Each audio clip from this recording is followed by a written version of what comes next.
Hey everyone, Rich Wu here. Was just on the root of all success with the real Jason Duncan. And man, we just had an incredible interview. Jason asked some really good questions that got to the heart of a topic that's really important to me, which is building deep and meaningful connections in a world where we're more connected than ever, but more disconnected than ever. So, Jason, thanks for having me on the show. And guests, excited to have you tune in. Welcome to the root of all success with the real Jason Duncan, a podcast that explores how the world's most powerful entrepreneurs unlocked success and how their stories can help you do the same. A successful educator turned entrepreneur, Jason has built multi-million-dollar businesses that have been featured in Inc. magazine and Entrepreneur magazine. His life's mission now is helping entrepreneurs live what he calls #the exit lifestyle. Introducing TEDx speaker, mastermind leader, author, entrepreneur, cigar aficionado, motorcycle enthusiast, and host of The Root of All Success, the real Jason Duncan. The real Jason Duncan. Welcome back to another episode of the show. I'm your host, the real Jason Duncan. Don't get me confused with the fake Jason Duncan. And yes, there are fakes out there. People ask me that all the time, but that is true. And there's a whole long story that I can share with you later. If you want to meet up over cigar and suburban, I could tell you why I am the real Jason Duncan. It is an actually interesting story, one that's not going to interrupt my interview today with my guest, Rich Wu. Rich is a great dude. He and I met because I was a guest on his podcast, which we're going to talk a little bit about at the beginning of the show, because I think you should go listen to it. I think those of us like you who listen to podcasts need to find good podcasts to listen to. And Rich has got a good one. He's one of the best hosts that I've experienced in podcasting, in that he asks great questions. And I can only imagine if he did that with me, he does that with all of his guests, which would make for an interesting listen. It's called The Power of Connections. And what that show does, it examines how our most impactful relationships in the past and present are shaping our futures. And I think it was a really interesting conversation that he and I had. And I'm really anxious to talk to him today on my show. Let me tell you a little bit about who he is. Rich his mission in life is to love and serve God, family, friends, clients, and community, and the multi-generations of people that he will never know, thereby making the biggest positive impact on this world. He currently serves as the founder and wealth advisor at a company called Catalyst Planning Partners. And that's where he and his team advise on over $600 million worth of assets. His upcoming book, which we'll talk about in the show today, is called The Relationship Recession. Very interesting title. And it's focused on loneliness and the loneliness epidemic that we're dealing with here in this country and in this world, and the practical ways that we can rebuild friendships and deepen them over time. And I know that when he and I talked about this in his show, it actually made me reach out to some people that I had not reached out to in a while. So Rich is a great guy, and it's exciting for me to bring him to the root of all success today. So Rich, welcome to the show. Jason, so good to be with you, man. Thanks for having me on the show. It's an honor, and I'm just excited to catch up with you. Well, let's talk about this. Why, you've written about relationships. Your show is about the power of connections. Why is this such an interesting topic for you? You know, it's kind of like what Steve Jobs said in his biography. Life is like a bunch of disconnected dots, and a lot of times it makes sense when you look backwards and you see how all the dots connect. I feel like at 43, very thankful for a career that I love and enjoy and have invested, man, almost 15, 16 years in. And I got to a point where I said, wow, like I want to work on some other projects that are important to me. And so, a year and a half ago, I set out to write the book that I wrote and you had mentioned. And a little over a year ago, also started my podcast, which is about relationships. And I think something that's become very clear to me as I look back on all these different separate projects is this common thread of relationships. And I think that understanding a lot more of my purpose now to be someone who, to your point, as I mentioned, as you mentioned, is, to love and serve God, people, family, friends, clients, and communities. But in that, I think is this kind of theme that, man, I just want to make people aware of the importance of relationships. I think there's a lot of stuff about, hey, you got to get healthy, you got to make more money. There's just so much out there on social media that we got to pay attention to. And I think often what gets neglected is actually the importance of relationships. And so I think that's a big part of my story and a big part of what I want to do with the rest of my life, make people aware and reawaken the sense of urgency around investing in relationships. So your business is in money. You're a money guy. So Catalyst Planning Partners is about financial planning. Yeah. Your website is catalyst.nm.com. So people can go check you out at catalyst.nm.com. Or I'm sure you can Google Catalyst Planning Partners, Orange County, California, probably look you up. But do you think your I guess time in the business world as a money guy has influenced your focus and your perspective on relationships, and if so, how? 100%. 100%. And in talking with a lot of people, it's interesting because a lot of times people come to us for advice and for planning and for organization and peace of mind. In return, in the time that I've been working, I feel like I've come away with more than just a job and a career and, making an income. I feel like I've just got a treasure trove of information, life experiences, both good and bad, that I've experienced through the lens of the clients that we work with. And oftentimes, especially and this is what I'm finding more recently, I'm finding that a lot of folks who have a significant amount of wealth, um, maybe have a lot of things backwards. They're still working hard. Their object is money and achievement and success, and all of that I think is great. But I think one of the things that we're coming to learn in a lot of the conversations that we're having is, but at what cost, right? So making that extra X amount of dollars, making that next title, building that next business after you have a certain baseline amount of money, what's the point? And I think a lot of the challenging conversations that we're having is, hey, how's your family doing? How's your relationship with your spouse? How's your relationship with your close friends? Are you investing in your children? And so I'm learning about a lot of the successes and all the mistakes about relationships, a lot of times through the lens of the wins and losses that our clients are having. So I've been really blessed to just get a lot more out of my career than just, again, a good job and some income.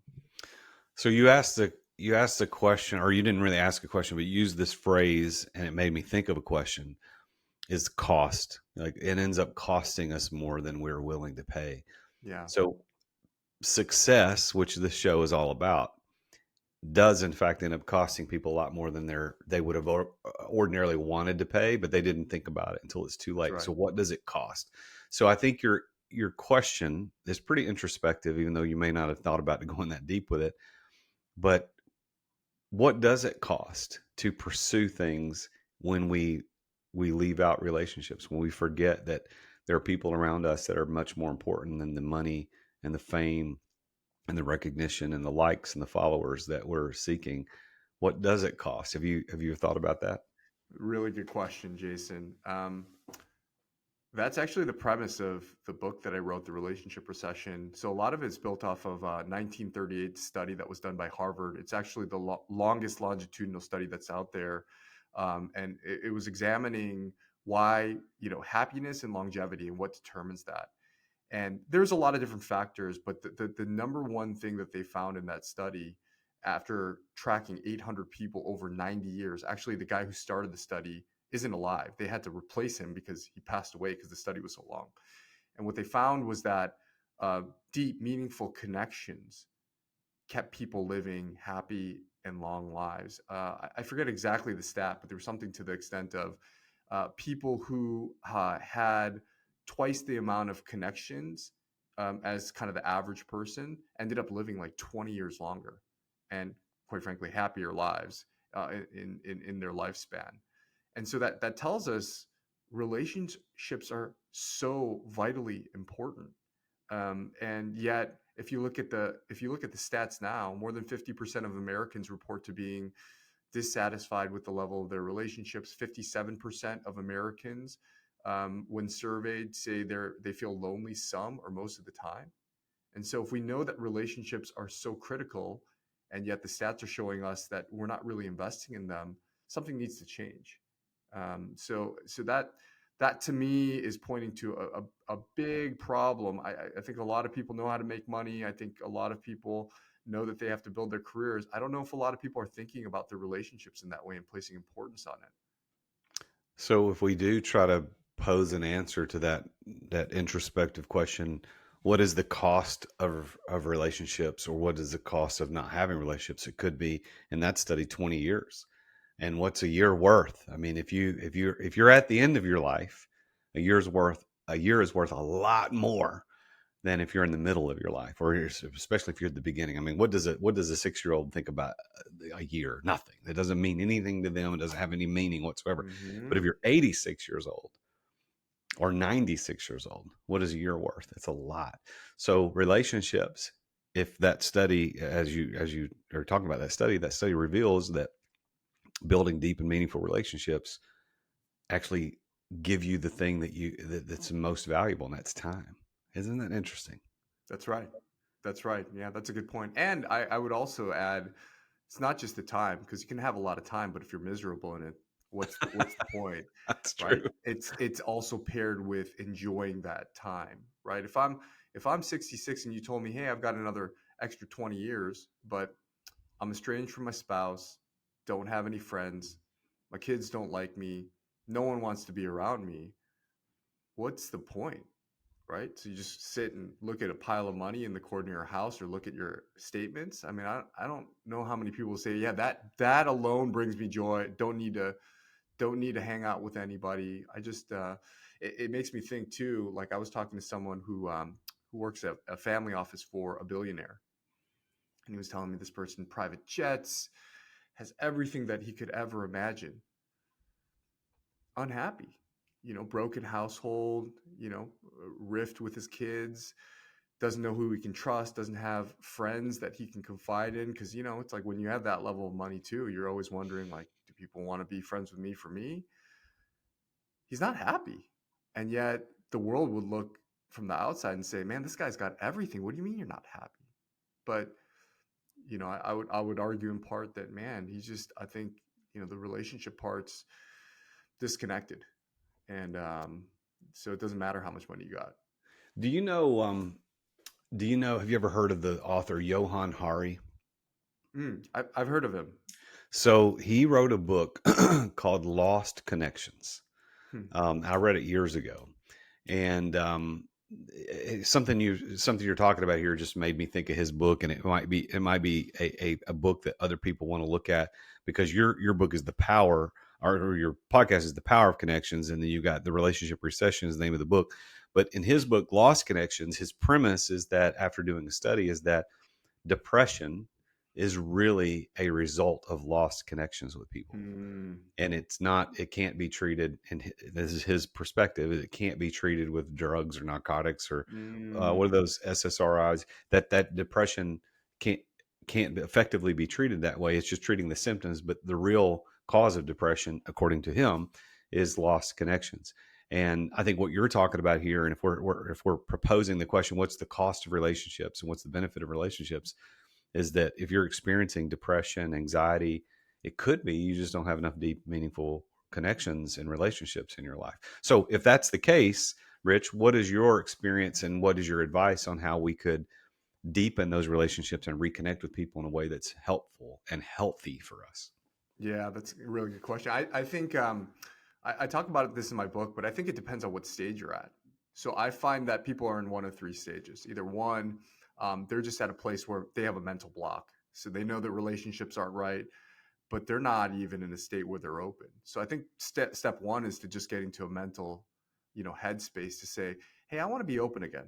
I want to make some new relationships. I want to change the way that my relationships are currently going. I think a lot of people are stuck there. They don't even know it, right? So, things come up, people ask them to hang out, people want to spend time with them, and they just can't get out of that. And so I think acknowledging that and saying, hey, this will be good for me. Maybe I don't even feel like it, but maybe I'll just take a chance. And getting to that mental headspace, I think is the first step. I think once you're in the mental headspace, the second thing to think about is just going out and building new relationships. So maybe you don't have any relationships, or the relationships you have, they're not great. So I think there's a lot of practical things you can do. I think, think about the things that you enjoy. You like music, you like playing sports, you like going out to eat. So many things you can plug into. People love having dinner clubs and book clubs, and there's rec sports to do. So it's just getting out and getting to where people are at, doing the things you want to do. And then I think there's some of us who, hey, we're in a space that we value relationships. We got a fair amount of friends, but there's not that level of depth. Like I know a lot of people who know hundreds of people, but if I asked them, hey, if you were, if it was 2 a.m. and you were at the side of the road and you needed some help, like you needed someone to pick you up, like your phone wasn't, your phone was working, but you couldn't get on Uber for some reason, you needed someone to pick you up, who would you call on? And a lot of people have trouble saying like, well, I don't know, because I don't know if they'd actually come. I think it's about then deepening those friendships that you have, because that's where a lot of the richness of life, I think, comes from. I think the key there is not to think about, wow, like where can I find some of these friends? I think that process starts with first becoming a friend that you want in your life, right? So if I want someone who's going to be there for me at 2 a.m., am I that person for people? If I want someone who, man, will listen to me when I'm going through tough stuff, like, have I done that for anyone lately? Mm, So I think a lot of it depends on where you're at, but there's a yeah. lot of practical steps that you can take. But I think it starts with understanding where you're at. Well, I think it's what I'm beginning to think about as we have this conversation is that how do what is a way that we as a society punish people? And one of the things we do is we lock them away, and even furthermore is we put them in isolation, Yeah. solitary confinement as a punishment, which stands to reason that if we're doing that, there has to be some negative effect of that, which would, in somebody's mind, make them want to do better later. But let's go all the way back to the beginning. And I think you as a follower of Jesus, and I as one as well, we could dive into this a little bit as we look back at the creation. We were created to be in relationship by God, who is in perfect relationship with himself, the Father, the Son, the Holy Spirit. So there's this perfect synchronicity of this relationship between the three personalities or three parts of God. And then he creates the universe, and mankind is the top, the pinnacle of his creation, you and me, and all the people who've come before us and will be after us. And he created us to be in relationship with one another. And then when we see sin enter, and there's a banishment, like you can't be here anymore, so it's a putting away, so it's a broken relationship. And then when Cain kills Abel, what happens? He's banished, he's put away. So it seems to me like the cost of not having relationships is way higher than the cost of maintaining and reaching out and creating relationships. How do you respond to that? Yeah, I think you're spot on. It was interesting when we were having the previous discussion, and when you're talking about loneliness. Uh, Absolutely, right. In prison, like the worst punishment you can get is not, getting beaten, or it's solitary confinement, when you're not in community with other people and you're just literally with yourself. And I also think about the context of like raising children. I've got a 4-year-old and a 2-year-old, and I'm learning right now and just parenting how important connection is. When your kids are, acting up and being disruptive, it's so easy to default, at least for me, to get upset and agitate. Hey, why are you doing that? And like, hey, go to your room, sit by yourself, right? Like some of the stuff maybe our parents did to us. But the reality is, and not that you're trying to reward bad behavior, but the step that you need to take there is actually find connection. Hey, bud, you're not allowed to hit your little brother, but I see that you're frustrated, and you know what? Even though I need you to stop doing this, Dad still loves you, and he's here for you, and he sees that you're frustrated. Man, that has so much better outcomes than just throwing them in the room and saying, "Hey, you're going to sit there for 10 minutes because you hit your little brother. You can't do that." And Mm. then the flip side of that is, showing the importance of connection. So I think, yeah, you're absolutely right. Like isolation, loneliness, man, those things are killers. They say that being lonely being lonely is the equivalent to smoking 15 cigarettes a day, right? That's just like, if you there's a lot of studies that show the effects of loneliness. So isolation and loneliness are the silent killers of our day. Was it on your show that I had this conversation about an app for friendships, creating friendships? Was that you that I was talking to? Yeah, yeah, yeah, Yeah. yeah. Okay, so let's talk about that now because I thought that was funny.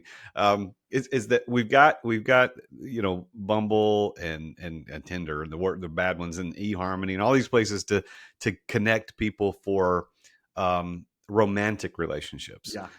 But I thought for a while it's like, well, where's the app that connects people for which would be the brotherly type of relationship or just friendship, Mm-hmm. because there's all these different types of relationships, but like the friendship relationship that's not weird, we're not swingers, we're not trying to do any of this crazy stuff, but where's this app to get people to say, hey, we're in our 40s and we're empty nesters and we're living in this town and we like to do these things. Who's with us? Where's that app at? Is that, I can't remember I know talking about it, but I can't remember what we said. Is there an app that does this? Yeah, there's Let's take a quick break to thank our amazing sponsors for making this podcast possible. As an entrepreneur, I know that you have to deal with sales on a regular basis. I mean, every entrepreneur does. And if you aren't paying attention to sales as an entrepreneur, you're not going to be an entrepreneur for very long. But I've got a sponsor of this show called Dub that helps you bring the personal back to sales. If you want to figure out how to improve content creation, improve client trust, improve your sales process, decrease the sales cycle, because we all know time kills deals. If you want to increase client bookings and increase conversions, you need to take a look at Dub. There's a special offer for Dub for listeners to The Root of All Success at therealjasonduncan.com/Dub. And that's DUBB. What Dub does, I've been using this for years. I'm a huge fan, and I'm so honored that they're our primary sponsor of the podcast. But they have helped over 60,000 businesses around the world communicate better, to make sales easier, to make sales more personal. And Dub is built for growing teams. I mean, you can set up video emails, you can set up custom onboarding, you can do admin reporting, anything you need around video and sales and automation. Dub is there. You can try Dub now. Your conversions to sales are waiting. All you got to do is go to therealjasonduncan.com/Dub. And there you're going to get 2 weeks for free to try Dub. Plus, you're going to get 50% off your first 2 months of Dub. You can't beat that. So go check it out. Go to therealjasonduncan.com/Dub. Thanks for listening to our sponsors. Now, back to the show. There are some different apps that are out there. I don't know a lot that have caught traction. I know there was an app called Shaper, SHAPR, that kind of connected people based on interests, and I think also in business. I think you would have to get like a critical mass to buy into that, because I think for as many people that want to use it, there's also a lot of people thinking, oh man, but if I use it, like, am I going to meet weird people? And if I'm going to do that, maybe I'm just better off meeting someone at the local basketball game or, at my church or something like that. I think where people are doing that, which is, currently the most accessible way to meet people, is just through groups, right? Meet up, the local basketball game, your church, a golf outing, because there's a lot. If you just kind of open yourself up, there's a lot more opportunities than you think to hang out. I mean, even if you just go to meetup.com and you like bowling, there's people that are bowling around you that you can meet based on your interests. It's not just random people, right? If you like, I don't know, serving and doing like nonprofit work, like you can go to a homeless shelter. And there's a lot of people who have that same interest that you could serve alongside of and get to know.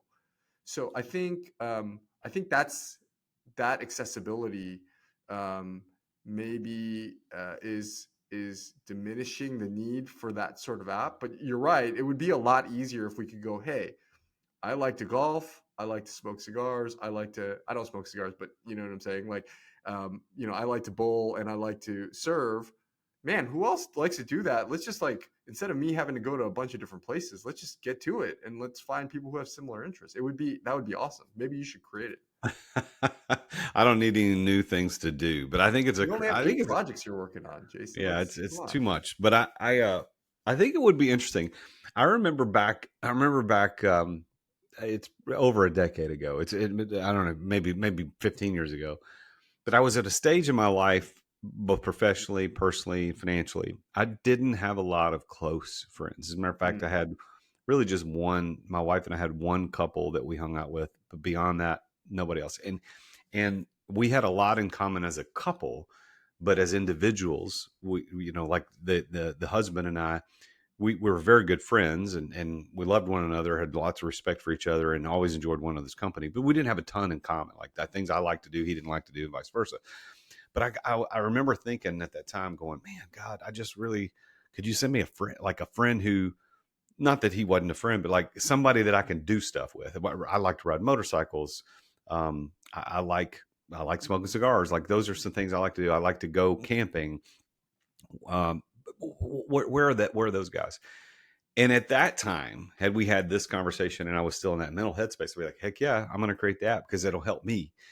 So, but I'm not interested in creating an app today. No, thank you. And thank God I'm at a place now where I have a handful of really, really good close friends. And I'm very happy with the way my friendships are going because I understand the cost of relationships. The cost of relationships is worth every penny. And then also the cost of not having the relationships isn't worth it. It isn't worth not having those relationships. And we live in a society where there's too much available to us to not have those connections. And yeah. isn't that really the whole point of the relationship recession, as you write about, is that it isn't like we live in a place where in a time that you should be able to be more connected, not less connected. Mm. Yeah, you're right. You're absolutely right. It's Facebook, Instagram, Spotify, sharing Spotify playlists. Man, there's a million ways that you can connect with people. I'm on 20 text chains. You know, people are calling me, email. I'm on podcasts. I feel like I'm more connected than anyone possibly could be 20 years ago. And yet sometimes that creates noise and disconnection in being connected in so many different ways. You think you know what's going on in people's, I don't know. I saw what's going on in their life on Instagram. I don't need to catch up with them. Oh man, I sent him my most recent playlist on Spotify. Like, I don't need to catch up. And so all these things, these pseudo connections can give you a false sense of reality that you're actually connected to someone when you're not. Because just because I send you a playlist, and I think that's a good like entry point to maybe making a further connection. But if I sent you a playlist, I sent a friend a text, and I commented on someone's Instagram post, am I really doing life with somebody? I don't think so, right? Like, and so I think getting back to the old, for those of you that have friends that are in other states and it's a little more inaccessible, but even jumping on a FaceTime or a Zoom call or just getting together for a cup of coffee, a beer, a lunch or a dinner, there's something powerful that happens in that human interaction that does not happen through a connection through an app. I'm sorry, it just doesn't. And I think we've gotten way, way too far away from that because of some of these pseudo interactions. Yeah. Well, this show is called The Root of All Success. And, we want to have successful relationships. What would you consider a successful relationship? I would say a successful relationship would be one that there are two people that are mutually interested in one another's growth and success.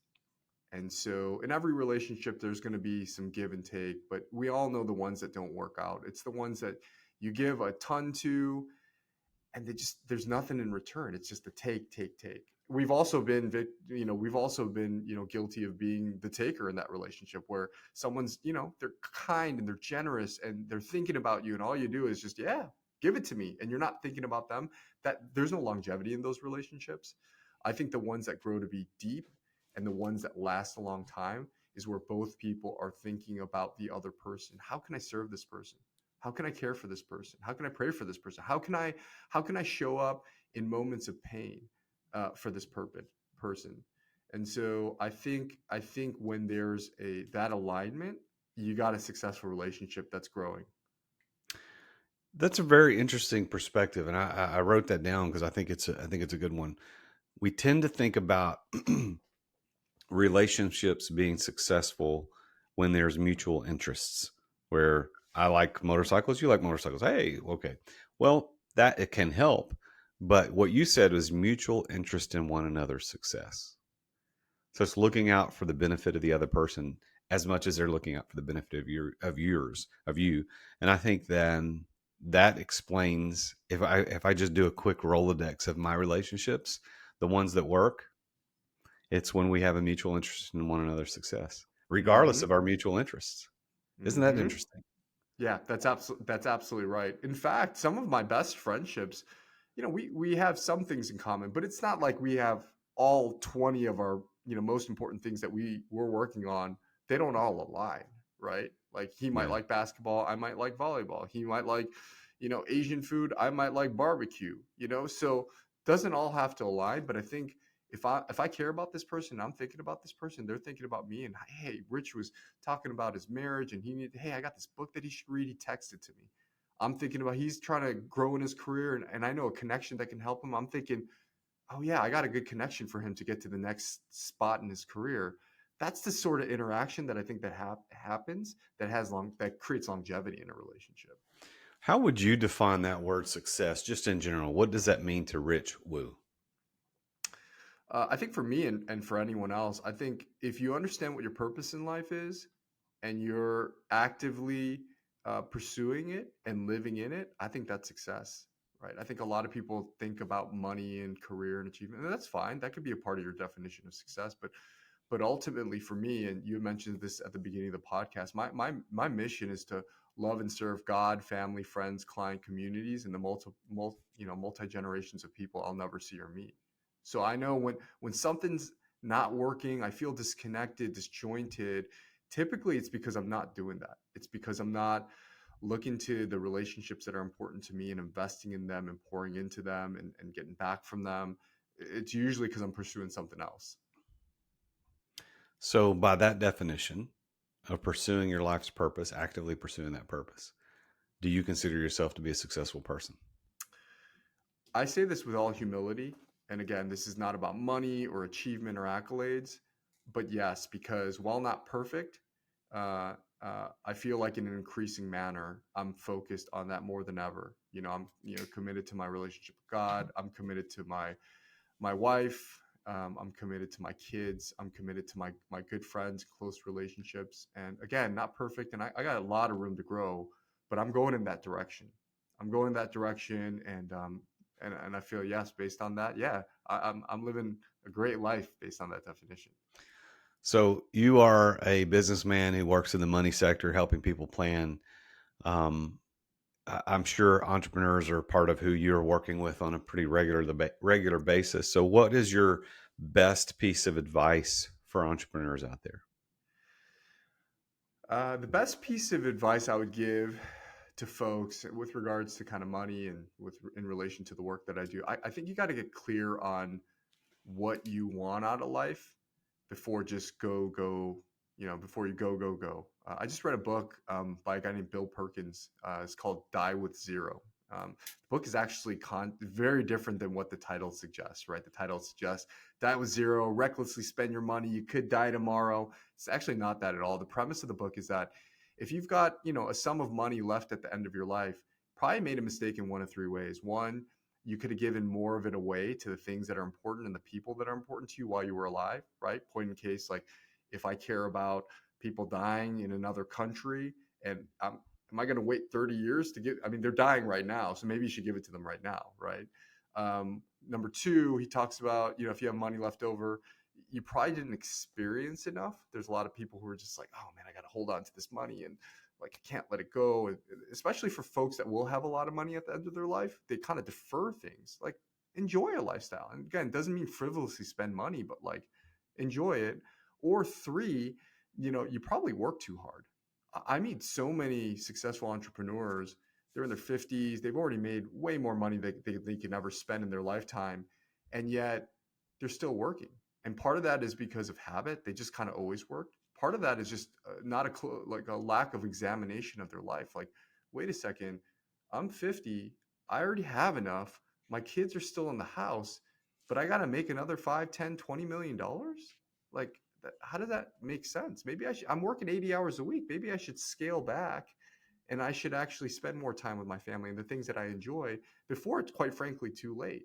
Yeah. So I think it's just getting really clear on what you're doing and why you're doing it. And then you can kind of figure out what actions you need to take. Well, I want to invite everybody to take a look at Rich's LinkedIn. Go to find him at Rich Woo. That's WOO on LinkedIn. And also on Instagram, he's Rich_Woo. So go take a look at his stuff. And if you want to be rich, you need to meet with Rich and his folks over at Catalyst Planning Partners. Go to catalyst.nm.com. You like that? I see you like that little comment. Anybody ever said that? If you want to be rich, go see Rich. Oh man, I need to capture this reel and put it on my Instagram. Well, you can have it. You can have it, my man. Well, I'm going to as we close out the show today, I want to give you the last word, as we've had this conversation about the cost of relationships and about what successful relationships look like. We've got some really good nuggets of information you've given. I want to give you the last word to speak to the audience. Yeah, I appreciate that, Jason. It just makes me think of, again, something that I've been thinking about more recently. And you don't know how much time you have left. I think the biggest mistake that people make in their lifetime is they think they have an infinite amount of time with people and on earth. And the reality is you have no idea. You could be gone tomorrow. The people you love can be gone tomorrow. And so taking close examination at your life and investing in the ones that matter, they might not be here 5, 10 years from now. You might not be. So focus on them now. You've got the rest of your life to work and make money and do all these things. But you need to really, really pay close attention to that. And you'll never regret it. I've never looked back in my life and said, oh my gosh, I spent too much time with my kids or my best friends. You never. But most other things, typically you can find regret in it. Don't live with regret. Thank you, Rich, for being on the show, man. I appreciate your insights about the cost of relationships. And make sure you be looking up his podcast, The Power of Connections. Go check that out. And then his book is going to be coming out soon, maybe by the time that we get this podcast released, called The Relationship Recession. So thank you, Rich, for being on the show. And thank you, Mr. or Mrs. Listener, for being here and watching or listening to the show. We're on all the podcast players. We're on YouTube. Thank you for subscribing, for leaving good reviews, because it gets us greater guests just like Rich here on the show for us to interview. But as always, this show is dedicated to uncovering what the root of success is for people. And here I think we can determine that the root of Rich's success has been in building positive, meaningful relationships with the mutual interest for each other's success. So thank you for listening, and thank you for tuning in. I am the real Jason Duncan, and as always, Jesus is King. Attention business owners. Attention business owners. Feeling burnout from running your business? Uncertain if you're nearing burnout? Take our free 10-question business burnout test at businessburnouttest.com to discover where you stand. With just 10 quick questions, you'll learn how to immediately begin making changes to regain freedom and success. Cut your daily operations time in half. Improve your quality of life and prepare your business for your future exit without losing revenue or profit. Visit businessburnouttest.com now and take the test. Thank you for listening to another edition of The Root of All Success with the real Jason Duncan. If you've enjoyed this week's episode, visit therootofallsuccess.com to access the show notes and other helpful resources. Follow Jason on social media at The Real Jason Duncan. See you again next time here on The Root of All Success.